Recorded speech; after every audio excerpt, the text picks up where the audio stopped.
Are the anti-junta resistance forces in Myanmar using drones to drop bombs now? Well, if the military is to be believed, rebels fighting the junta have destroyed more than 100 trucks parked near Myanmar's northeastern border with China, a charge the rebels have denied. The military junta said ethnic rebels dropped bombs on Thursday morning near the Muse township along the border with China and damaged more than 100 of around 250 trucks parked near a trading hub. The rebels responded saying they did not target anything that has a link to the common people and their targets are only the military. The trucks were used to transport goods to and from China. The attack on the trucks has been the biggest damage the rebels have caused since the stepped-up offensive against the junta began on October 27th. Well, the Three Brotherhood Alliance, comprising the Myanmar National Democratic Alliance Army, the Tang National Liberation Army and the Arakan Army, triggered the offensive with a coordinated strike in northern Shan state on October 27th.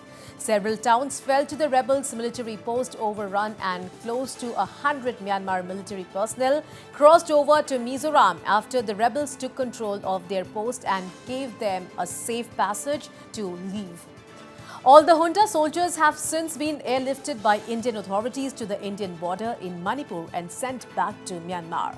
According to a situation reported by an UN agency, the UN Office for the Coordination of Humanitarian Affairs, the escalation is now the largest in scale and most extensive geographically since the early 2021 military takeover, impacting multiple areas, particularly northern and southern Shan, Saiyan, Kaya, Rakhine and southern Chin areas in northern, central, eastern and western Myanmar.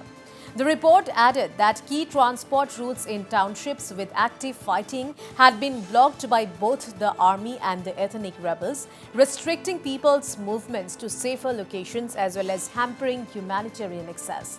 The UN agency said that 187 civilians have been reported killed and 246 others have been injured, while more than 286,000 people have been displaced by the fighting that began October 27th. The report said more than 1.8 million people have been displaced since the junta's coup and takeover in 2021.